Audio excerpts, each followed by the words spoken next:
Well, thank you, Brad, and welcome, everyone. I think I've got the best job in the whole conference is because I get to announce the recipients of the Best Paper Award in POS. And just as a reminder, this is now the second time we've awarded this. It's a biannual award, so not surprising, we give it every 2 years. And it's meant to encourage and reward scholarly contributions in the field of POS. And as you know, I'm sure you've read the award announcement, is that it has to be empirical in nature, has to be innovative. It can be from any discipline, sociology, economics, psychology, doesn't matter as long as it has a POS focus, it's empirical in nature, and it makes an outstanding contribution. This year we had over 20 submissions. It was just wonderful to see so many. And it was the faculty of the Center for POS that did the evaluations of these. And I'd like to announce the finalists first before I get to the winning paper. So the finalists were, and some of you are here, so if you would stand up, is Justin Berg, Adam Grant, and Victoria Johnson. So I know Justin is here somewhere. All right. And this was for When Callings Are Calling, Crafting Work in Leisure in Pursuit of Unanswered Occupational Callings, which was published in Organization Science. Our second finalist was by Cynthia Wang, Adam Galinsky, and Keith Murnaham. Bad drives psychological reactions, but good propels behavior. And that was published in Psychological Science. And the third finalist was Work Process and Quality of Care in Early Childhood Education. Yeah. Oh, sorry. Oh, I'm sorry. Oh, my apologies. I didn't see you there. I'm sorry. All right, so is Carrie, Eileen Applebaum, or Irina Shevchuk here? Okay, good. I'm safe on this one. All right, so this was for Work Process and Quality of Care in Early Childhood Education, the Role of Job Crafting, which was published in the Academy of Management Journal. And I'm very delighted and pleased to say that the winner of the biannual POS Best Paper Award is Stuart Bunderson and Jeff Thompson.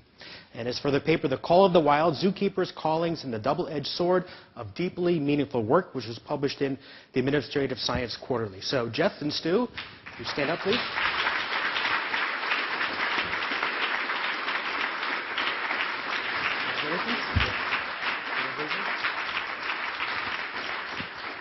Now, there's a couple things that come with this. Of course, you have an artifact, so you have something to hang on your wall, which is always important.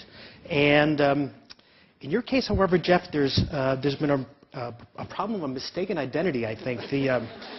That picture doesn't quite match you, and so Homeland Security has asked me that you need to provide 3 forms of identification, including your passport, driver's license, and birth certificate. So actually, Kim Cameron told me a funny story that when he was at BYU as an undergraduate, he was running for president of the student body, and his chief competitors had a picture. Kim had his own handsome picture. His chief competitor had a picture of a gorilla and won. All right. So anyway, so we apologize for that, for the mistake with the picture there. So there's that. And what is an award without big money? And this one comes with big money, $5,000 split evenly.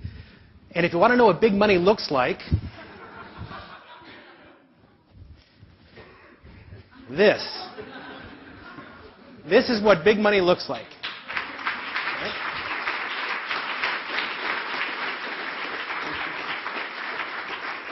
All right. Jeff, there's yours. That's right. And getting through airport security will be interesting with this. So there you are. So congratulations to you both. And we're looking forward to the presentation. I asked the guys if they would present not just a recap of the article, which I know that many of us have read this. It's a fantastic piece. But perhaps talk a little bit about what it has spurred for further work and where they're going with this and so forth. So with that, I'll turn it over to you.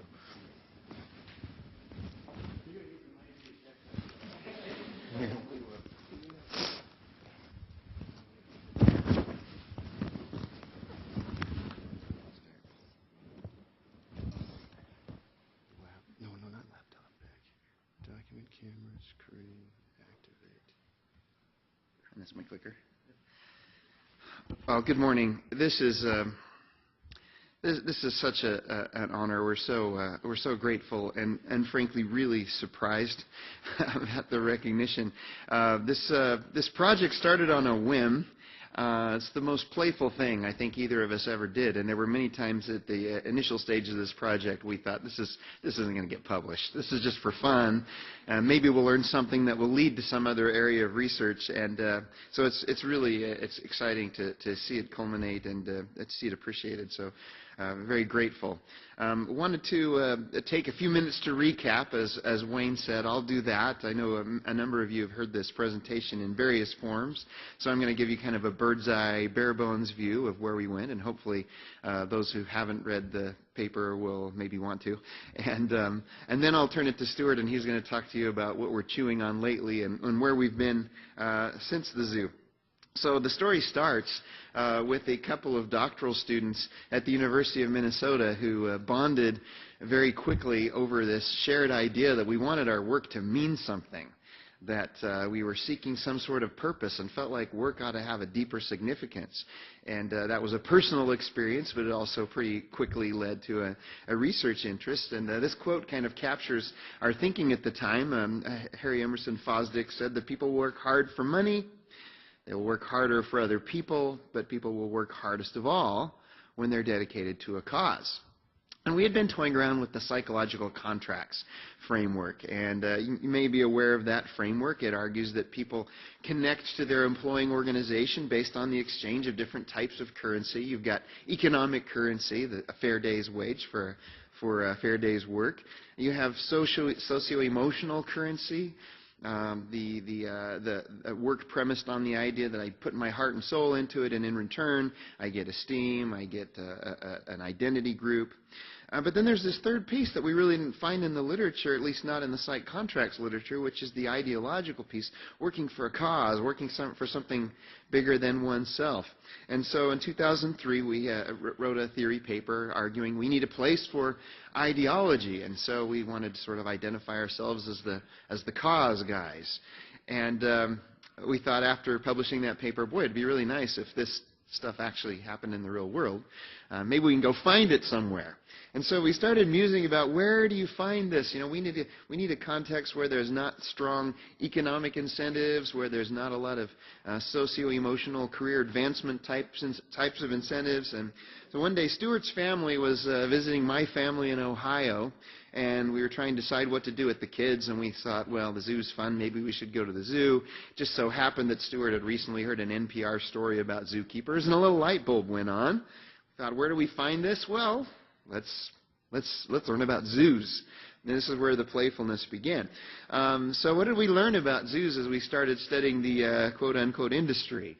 Well, there's not a lot of economic incentives for zookeepers. They don't make very much money at all. Most have to find other sources of income. In addition, the socio-emotional incentives. Oops, looks like I passed my... Oh, I'm missing a slide there. Average salary is $25,000 or less for a zookeeper. That's not average starting salary. That's average salary across the board. So the economic incentives aren't there. The socio-emotional incentives, there really isn't an upward career track for zookeepers. It can be considered dirty work. We could describe in detail what zookeepers do, but you just had breakfast. It's rough, difficult, unsavory work often. One of our favorite quotes from interviewing a zookeeper is one who said, you know, a nun came by with a school group. The nun said, see the kind of job you get when you don't finish your education? This zookeeper actually had a college degree, as indeed the vast majority do. Almost 3/4 have some sort of advanced degree. So very specialized work that they do takes a lot of education and specialized knowledge. So we thought maybe we found it here. Do these people care? Are they passionate about their cause?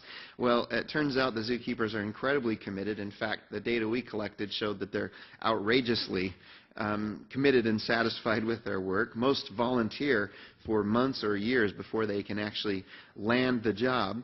As we began to interview zookeepers, we asked, what would be grounds for divorce? What would cause you to walk away from the zoo and from your job? These are the sorts of answers we get, and I encourage you to compare them to with what you might hear in other settings. Can't think what would cause me to leave. You mean other than firing me? This question just didn't register for them. So we thought, bonanza. We found it. This is where we can study people who are working for a cause. So we expected to hear stories about my conversion to wildlife conservation and how important the cause is. So we went in with that lens and found that that isn't exactly what we heard. We didn't hear stories about conversion to some grand cause, although they cared a great deal about conservation. What we heard was, and then I skipped this, but we interviewed about 23 zookeepers as the initial data collection here. You can see the sort of questions we asked. Pretty open-ended. So what did we hear from the zookeepers? We heard the word calling over and over again. This is my niche. This is just what I was meant to do. I have to do this. I was born to do this. Almost all of the interviews we conducted had that theme, and this sort of hit us between the eyes, and we thought we've got to figure this out. So we had to go back to the literature and kind of start from scratch. What is this thing called calling? And we went way back in the literature. If you go as far back to the Greek and medieval thinkers, the word calling is not there. In fact, work is viewed as something that's very unsavory and sort of a necessary evil that keeps people from doing what they really ought to be doing, which is expanding their mind and soul. So work is seen as menial and not very noble until the Protestant Reformation. And it's really with Martin Luther and John Calvin that work starts to take its place, enthroned as a noble pursuit. Work, according to Martin Luther, can represent a calling no matter what you do. As long as you're doing something that serves God's children, you are pursuing a calling. And that calling ought to be determined by your station in life, according to Luther. And John Calvin added a new element. He said God gives us particular passions and interests and talents, and those are the things that determine what our callings are. But most importantly, both of these thinkers argued that a calling is an obligation. It's something that we're called to do. We're impelled to action. So we take that in mind and sort of coalesced all of these concepts and tried to identify the definition for a classical calling. And we came up with this: a calling is that place within the world of productive work that you were created, designed, or destined to fill because of your God-given talents and the opportunities from your station in life. And that implies certain assumptions about the nature of work and the nature of human beings. And so that concept persisted throughout the Protestant Reformation. But yet, when we get to the Industrial Revolution, people are still talking about calling, although it's lost all of its religious trappings. And Max Weber pointed out that sense of calling is now an ethical justification for work in the modern specialized division of labor. He famously said, the idea of duty in one's calling prowls about in our lives like the ghost of dead religious beliefs. So how does it prowl about? That was the question. Let's go back now to our data and try to see what zookeepers are saying about calling. Does it match what Luther and Calvin talked about? There are a couple of major themes that came out when we went back into our qualitative data to see what they meant by the word calling. And first is this notion of hardwiring. My whole life, I've just been interested in animals. I was raised. This appeared in childhood. I love the second quote. It's a part of who I am, and I don't know if I can explain that. When you use that expression, it's in your blood, like football coaches and players can never retire. Whatever my genetic makeup is, I'm geared toward animals. So the sense of hardwiring became a core theme, that people just identify themselves, feel that they are hardwired to a particular kind of work versus some other type of work. So that was theme number one. The second theme that just really leapt out to us and was kind of surprising was this notion of destiny. The hand of fate led me here. Now, interestingly, none of our zookeepers talked about God or used a religious language, but they used sort of these cosmic words like it was magical, fate led me here. The last quote there, things kind of worked out the way they should. I kind of fell into this. So throughout our interviews, in fact, 15 of the 23 had some sort of element of luck or fate or good fortune that led me to do what I do. So we put that all together and said, okay, how are zookeepers thinking about calling? And this is what we came up with. A calling is that place within the occupational division of labor that one feels destined to fill by virtue of gifts, talents, idiosyncratic life opportunities. Should ring some bells. We saw a lot of consistency with how the Zookeepers talked about calling when we compared it to the Protestant Reformationists, and yet the religious underpinnings were no longer as prominent. So, what are the implications? Why should we care about having this breed, this brand of calling? Well, the quick answer, and we won't go through all of the details building the theory, but quick answer was, it turns out it's not all bliss. Calling for zookeepers does not mean a daily euphoric journey through animal care. What does it mean? Well, the two edges that we identified in the double-edged sword, on the positive side was a deep sense of occupational identification. Calling provides a really strong basis to feel like I belong. I'm a certain type of person, and I'm working with the same type of people, and so zookeeping becomes a fraternity, a brotherhood, and we heard lots of stories about that. We started to build a model, and again, just a bird's eye view here, but we derived from our qualitative data some hypotheses about what occupational identification means for zookeepers, and some of the benefits that you get is a really compelling sense of personal meaningfulness combined with a sense of occupational importance. What we do really matters in the world. So here's some representative quotes. This is my way of preserving what we have left. If captive breeding is the one thing I can do to stop extinction, I'm fine with that. Anything I do is ultimately for the animals. This gives the zookeepers an account of the purpose of their work that transcends any level of self-interest. And then the sharper edge of calling. We go a little bit dark side, even though this is positive organizational scholarship. The darker side, well, it's not all dark. The sense of moral duty. And that moral duty is both a privilege but also a bit of a burden for the zookeepers. Because if they were to fail to fulfill their calling, it would be a denial of their own nature as well as turning their back on the demands of human family, or in this case, the animal family. As Calvin said, a calling binds us to those that have need of us. So there's this element of burden that's involved as well, which when we juxtapose with a lot of things you might read in contemporary, particularly popular literature, which talks about calling as simply pursuing your bliss, doing what serves yourself. So the model kind of gets completed with the other edge being this moral duty, and moral duty impels us to make pretty severe sacrifices at the individual level, and at the collective level around our work. It's a sense of perceived organizational duty where I have to be very vigilant about what the organization is doing. So it's our responsibility to come in and give them the care that they need. That's the burden that I carry. So a calling translates the world's needs into my personal need. What do we mean by sacrifice? Well, you've got pay to begin with. This zookeeper pointed out that he made about as much as a McDonald's manager does. I'm certainly not doing it for the money. There's also sacrifices in terms of comfort and help and safety. Several of the zookeepers we talked to said, I've sacrificed a marriage for this job because I'm here all the time. Sort of an interesting side note, and this is something that Stuart and I are playing with for some more serious investigation.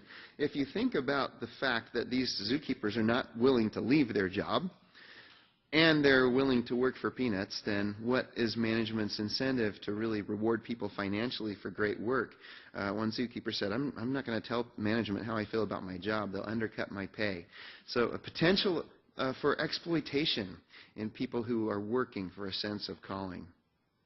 So I mentioned vigilance as well. What does it mean to be a zookeeper who has a calling and see that zoo management maybe isn't using its resources as I would choose?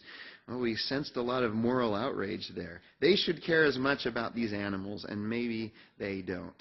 So zookeepers tended to have this, with a calling comes a sense of conscience for the organization. So we decided to take this model, look at it more carefully. How are we going to survey zookeepers? We couldn't figure that out. We discovered an organization called the American Association of Zookeepers, placed a call to the secretary, said, do you have any data? She said, oh yeah, we do an annual survey. It's probably about time we do that. We sure could use some help, and so we volunteered. It actually wasn't quite that smooth, but it was really fortuitous for us that we were able to partner with that association. Ultimately, we're able to get usable responses from almost 1,000 zookeepers, which provided a wealth of data for us to test our model quantitatively. There's the results. I'll encourage you to go look at the paper to see how we came up with the model and the results. So some conclusions before I hand off to Stuart here. The research really pointed to a correction back to this notion of a neoclassical calling. We need to inject within our discussion of calling this notion of obligation. And it's not simply the pursuit of self-interested or a bliss sort of pursuit, because at least in the zookeeping profession, it's not all about bliss. The privilege and the meaning and the significance comes as much from the sense of sacrifice and responsibility as it does from the joy that one receives in caring for animals. So that's the backdrop of where we started, and I'm going to let Stuart talk about where we've gone since then.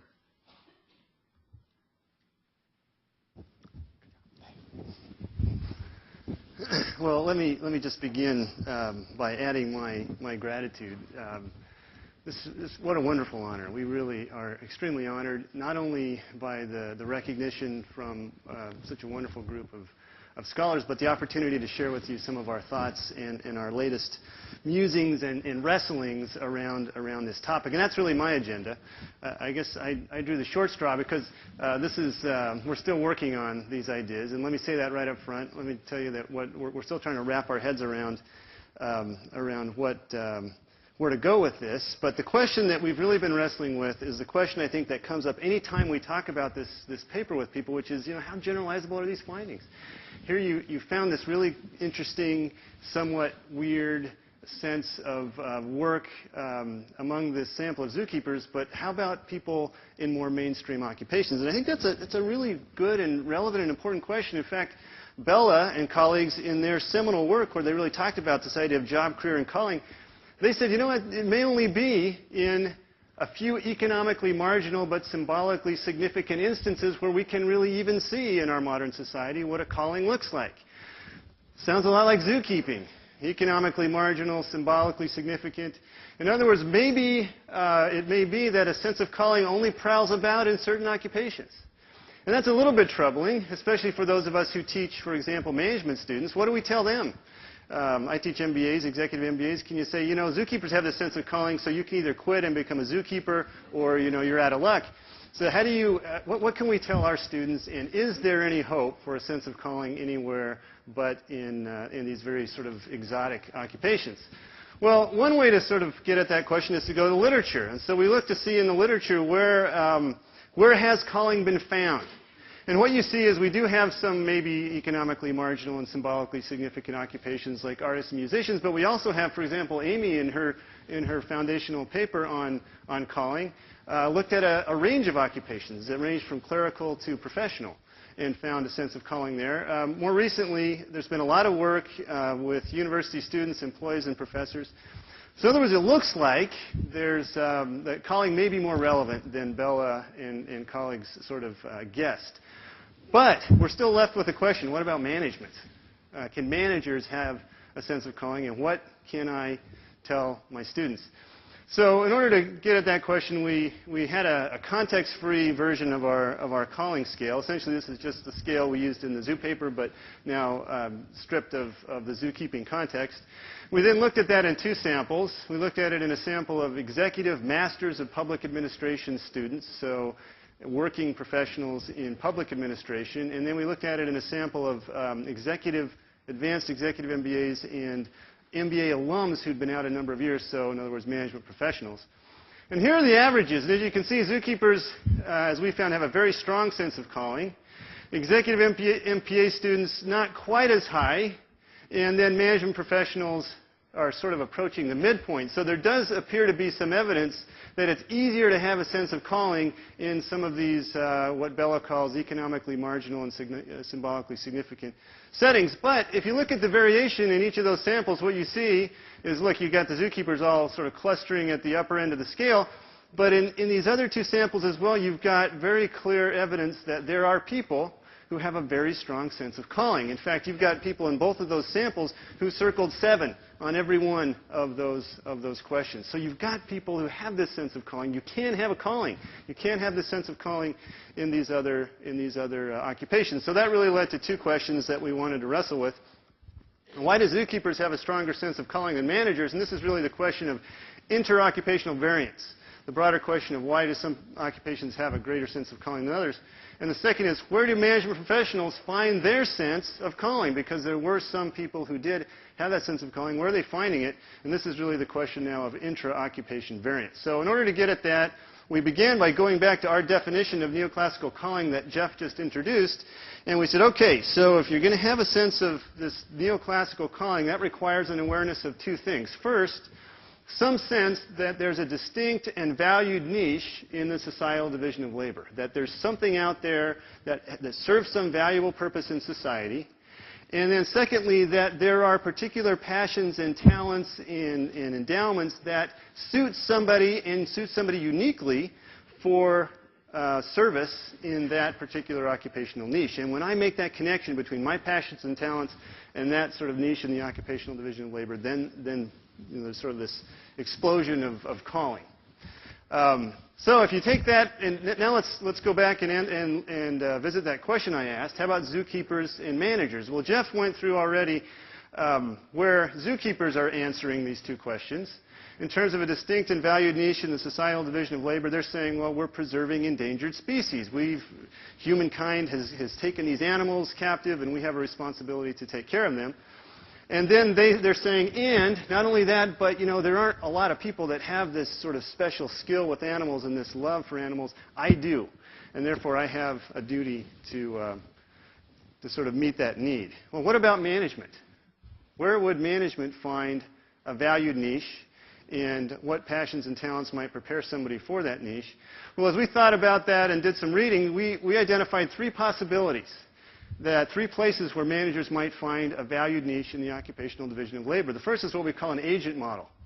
The idea here is that managers are agents for owners or shareholders, and they serve their interests. So it's not necessarily about some broader societal end. It's about specifically serving the goals of owners or shareholders. This is really the Milton Friedman model. The second is what we call the value creator model. And the idea here is that managers add value to society by creating jobs and wealth. And about a year ago, Lloyd Blankfein made a statement that I think articulated the value creator model. He actually got himself into a lot of hot water by saying this. But what he said was, we help companies to grow by helping them to raise capital. We have a social purpose. We're doing God's work. So that's sort of an articulation of the value creator model. And the third is what we call very simply the leader model.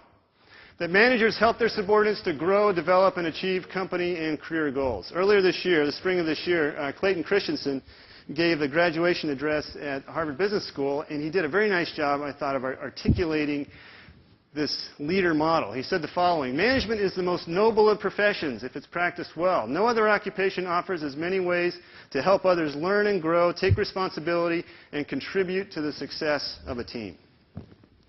Well, now, if these are the 3 niches that managers might fill, then it follows that there are particular talents and passions that might prepare somebody for those niches. But they might be a little different, depending on which niche you're saying that you're trying to fill. If you're an agent, then the kind of person that would fit is somebody who's tough-minded, disciplined, and profit-focused.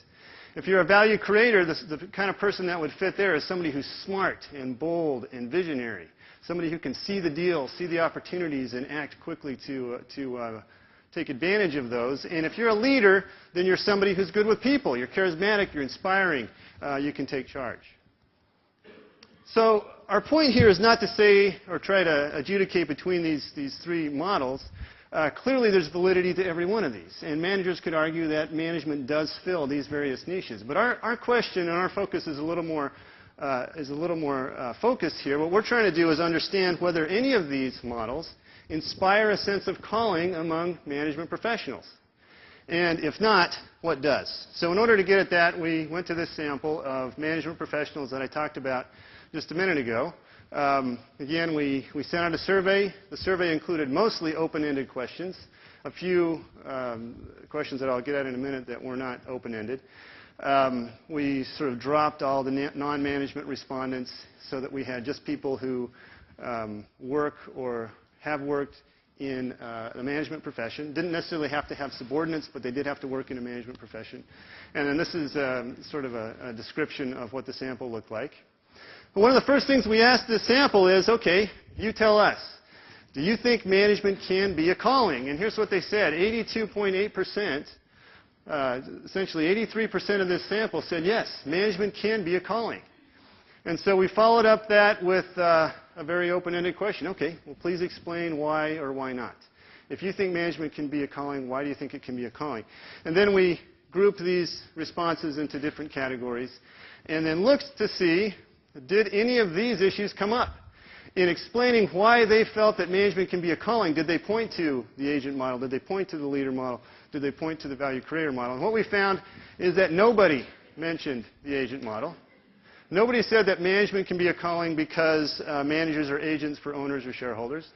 Nobody mentioned the value creator model. Nobody said that management can be a calling because managers add value to society. 23 people said that management can be a calling because managers lead, serve, develop people. So here are some examples. Management can be a calling as you are guiding people to achieve and succeed. Project manager. Here's a consultant. As a manager, you are directly affecting the lives and well-being of people and their families. You can play a role in their happiness, personal fulfillment, and stability. Well, then we look to see, well, are people citing particular passions and talents and endowments that prepare someone to have a calling as a management professional? And what we found is, very few people mentioned any specific talents. There was somebody who said, well, you've got to be good at managing conflict, and somebody else that you need to sort of be able to organize a team. But what we did find is that a lot of people said, some people are just good at management. They didn't necessarily point to specific skills. They just said some people do this very well and others don't. So, for example, it takes a special person with special characteristics to be a good manager. Anyone can wear the title. But to truly make a difference in employees' lives and careers takes inherent qualities that cannot be easily taught. I think it is a calling. And then here's a cost accountant. Certain people have the talents to manage, others do not. Therefore, I consider it a calling. Right to the point there. So in summary, what we're learning from this little analysis is most of these management professionals felt that management can be a calling. And when asked why, they say, well, because managers develop, inspire, and enable their subordinates, which is really an argument for some valued niche in the societal division of labor, and because some people have the capacity to do so effectively and others don't. In other words, they have sort of matching and unique talents that prepare them for that position in the occupational division of labor. Well, now this is sort of a theoretical exercise at this point because we're asking them, can management be a calling and why or why not? Well, how about you? Let's make it personal. Do you have a calling? So then we ask them, are there aspects of your work that feel like a personal calling to you? And here we find that whereas 83% said that management can be a calling, only about 67% said that aspects of their work feel like a personal calling to them. Now, I say only, but still that's pretty high. 2/3 of the sample said that they feel that there are aspects of their work that feel like a personal calling. And again, here's another open-ended question. If you answered yes, what are those aspects? What is it about your work that feels like a calling? And again, here we found, interestingly, that 4 people did mention the agent model. We had somebody who said, for example, I should engage my best efforts in faculties to help my employers reach their goals, and I should improve my ability to do that over time. Clearly an expression of the agent model. We didn't have anybody who sort of pointed to the value creator model, that this is a calling. The aspect of my work that feels like a calling is that I'm adding value to society. But again, we had a lot of people, 40% of the sample. Notice the denominator is smaller here, because not everyone had that sense of calling. But 16 of these people pointed to this leader model in saying, this is the part of my work that feels like a personal calling. So here are some examples. Working with other people to reach a common goal. Leading individuals and teams to win. Winning together can be extremely fulfilling. And then building organizational capability, developing individuals and managers, developing and guiding careers. So again, that leader model is showing up. How about talents and passions? Well, now we had the opportunity, now that people are thinking specifically about their job, they have the opportunity to say, well, these are some things about me that fit. And we found a lot of people who said that there were specific talents and passions that they had that suited them for this career. So, for example, my position utilizes my strengths that I have realized throughout my entire life. It all feels like home. I'm very process-oriented, organized, service-minded, and my job requires me to use all of those things to develop people and processes. In that way, I feel that my job is truly built for me. Now, there are some responses missing here if you've been sort of adding up. So how about other people, people who didn't sort of fall into one of these models or didn't respond this way? Well, we actually found quite a few people who said that the aspects of their work that felt like a calling were not necessarily in the work of management, but in the work that their company performs. So somebody in the medical device industry, being a part of the medical device industry to help introduce and advise the use of life-saving technologies. Somebody who worked in an agricultural company. I work in agriculture, and I feel as if this is a calling for me. I enjoy working with farmers and helping them to be more successful in their operations. Now, this is interesting. It suggests that people are finding that sense of calling not in management itself, but in what their company does. So if you were to take these people out of the sample, we have a much smaller people who are finding a sense of calling actually in the work of management. So what are we learning here? Summary, 2/3 of these management professionals did feel that aspects of their work were a calling. Leading and developing people was the most common basis for that sense of calling, but again, 1/3 found a sense of calling in the specific work of their company, not necessarily in the work of management. And person-job fit, this idea that I fit this profession, was a key part of a calling. All right, well, let me sort of move to wrap up here. So what are we learning here about calling, and what can we say that we might continue to explore here in terms of implications for calling research? Well, one is we do believe that some occupational niches provide more fertile ground for a sense of calling than others. Why? Because they have a much more focused, a much more compelling social value proposition and a clearer sense for the talents and passions that would prepare somebody for that occupation. Now, this is really interesting because as we thought about this, note that these two things are essentially the two elements that sociologists would use to define a profession. A profession is a group of people with a set of specialized skills that serve some purpose in society. Now, I'm going to come back to this in just a minute. And then secondly, individuals, regardless of the occupation they're in, do seem able to craft a sense of calling by creating these compelling narratives around these two things.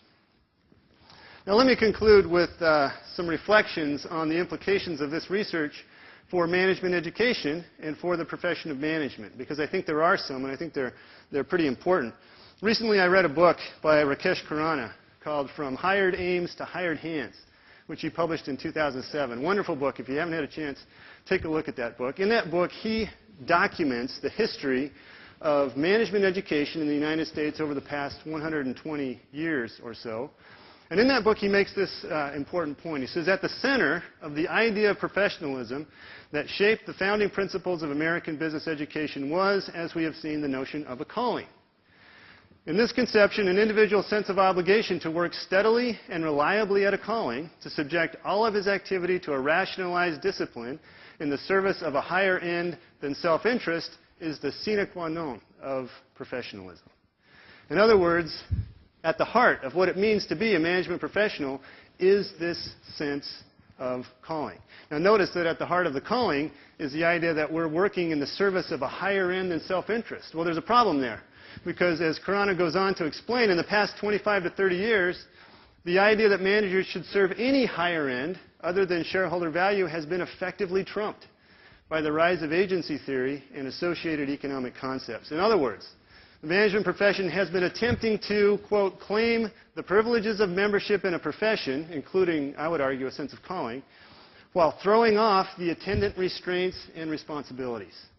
Well, if you've been at all persuaded by anything that Jeff and I have been saying here over the last few minutes, you'll know that this is an impossible task. Deep meaning and a true sense of professionalism are inherently and unavoidably double-edged. You can't have one without the other. You can't have this sense of calling and professionalism without also shouldering, in a very real way, a sense of duty and responsibility. That, in my opinion, is why Lloyd Blankfein got himself into so much hot water, because he was claiming the sense of social purpose, and we're doing God's work, while people are saying, you're not sacrificing at all. Look at your salaries and look at your benefits. And people are saying, I don't get any sense that you have any duty or responsibility. So, where then can management professionals find that sense of calling, meaning, and purpose? Well, for many in our sample, they found it in the role of the leader, in organizing, in inspiring, and developing others to achieve shared goals. So in that same talk I mentioned a minute ago, Clayton Christensen said the following. He said, doing deals doesn't yield the deep rewards that come from building up people. In his book, Khurana observes that, in fact, a number of business schools are recognizing this. And he says the idea that business schools have seized upon since the early 1990s for a renewed definition of purpose goes by the name of leadership. In other words, the kind of stuff that many people in this room teach may be at the very heart of the ability of our students to find a sense of calling and meaning and purpose in their work. But regardless of what they do, even those who are doing deals, a sense of calling, we would argue, and argue very strongly, only comes by embracing duty and not just by pursuing purpose. So that's where we are. Again, we're still working to wrap our minds around these things, so if you have thoughts and input, we would love it. We would welcome it. Thank you so much for listening, and thank you again very much for the honor of this award.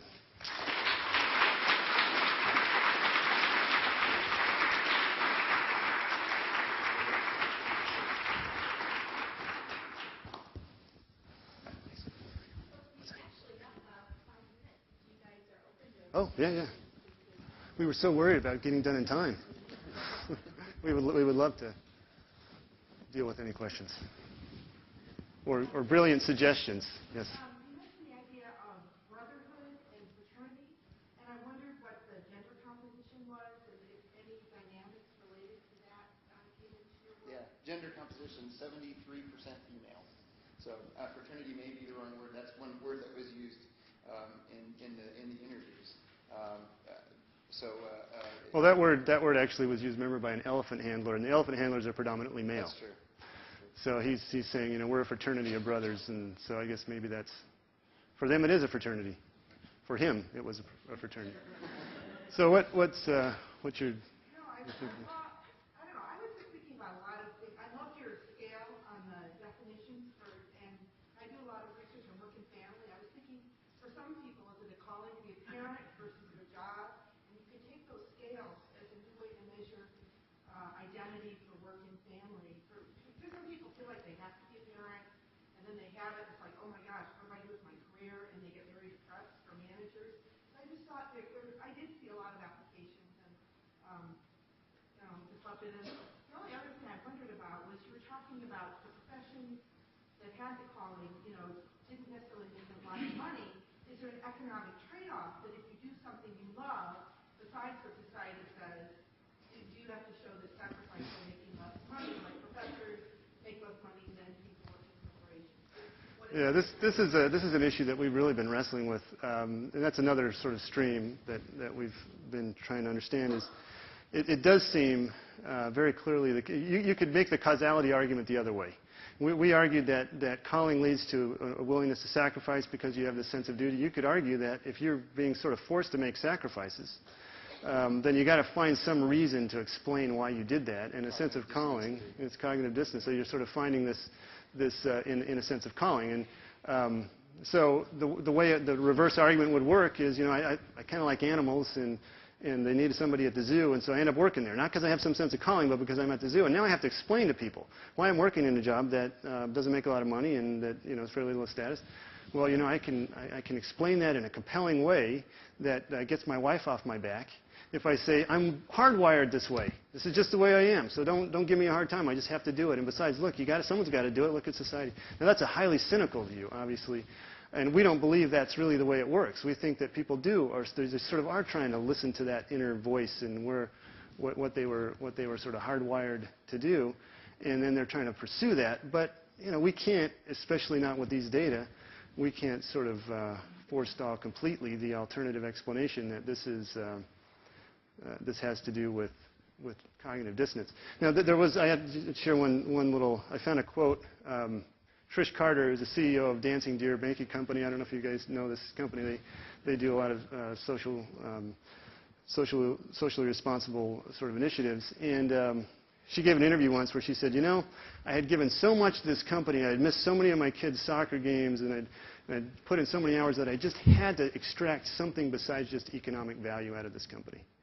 And that's really, she's arguing for that reverse causality argument, right? That really the reason that I felt obligated to find the sense of calling is because I'd made these sacrifices, not the other way around. So there was a question back here.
Glad you raised that. You know, it was a professor that asked me these sorts of questions that accounts for the fact that I'm an academic. I was an MBA student heading for a career, and I had an ethics professor that talked about calling. I don't think he called it that, but you know what we're meant to do, and that was very unsettling for me because I had to come to terms with the fact that I was on a trajectory that wasn't really suited to my gifts and my passions. So I sort of try to pay back by doing the same thing with my students, and I find it creates tremendous anxiety when I talk to students about the notion of a calling. I think the default, the typical business student, particularly the undergrad level, is there just because they don't know what they want to do yet, and they think business program will open a lot of doors. And so when I have those discussions with them, I feel a grave responsibility there as well, because they start to get really nervous and ask a lot of questions. I think it's a very useful exercise, but it's a bit volatile to open that door. And one of the things that this study has actually helped me to do is point them back. I think many of them are casting about for some revelatory experience that will tell them what it is they ought to do. I try to point them back to childhood and say, you know, what we've learned about calling is that they're deeply instilled, inherent qualities that you've probably known about since you were a child. So I ask them, how did you play when you were a kid? What sort of things did you enjoy when you were 5, 7, 12? What hints do the answers to those questions give you about what will fulfill you now? And that has been at least at this point, I think it's a useful exercise. Well, let me put it in just a quick plug. So Jeff gave a talk on basically this question, you know, how do you find your calling and where does that come from at Brigham Young University, a university-wide kind of colloquium, and it's on the internet, so if you want to see that, I thought he did a nice job of sort of wrestling with that very question. So, Jason. Okay.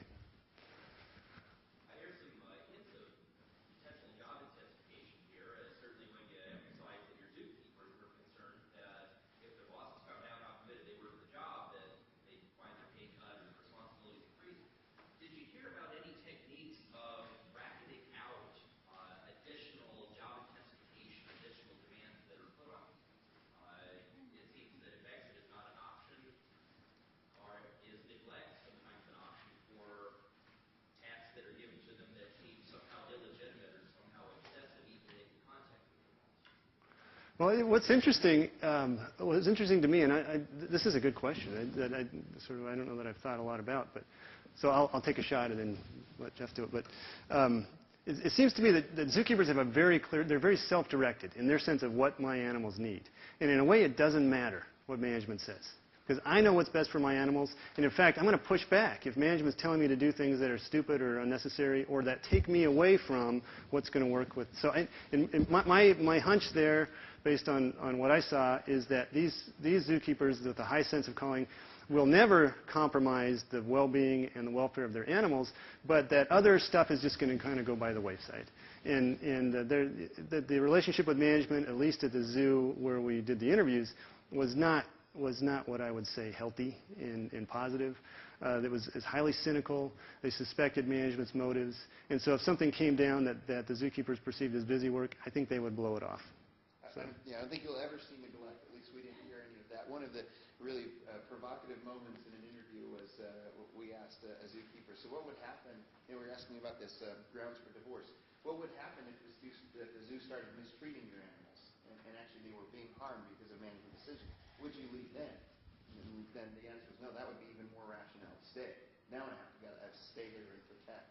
So it does lead to this sort of adversarial relationship between zookeepers and managers, but the sense of calling, I think, transcended any desire to escape because it's all about protecting the animals. Thank you very much for a provocative talk. Just going back to the question about how do we acknowledge this with our students or help them with this, one tool we have at the center is, two tools. One is the Best Self instrument, where people get feedback from people from all different aspects of life, including childhood. And I think sometimes those passions and special talents come out there that maybe just aren't obvious to us. And then the second one is job crafting, which Justin can talk more about. But it's another tool for helping people find meaning and ways that they can craft more purpose in their current jobs. So two things you might want to take a look at. Before we break, a couple quick things. First of all, we have a special guest here with us this morning. Loretta Thomas is in the back. Loretta is the head of our University Human Resources and is a sponsor of this conference. And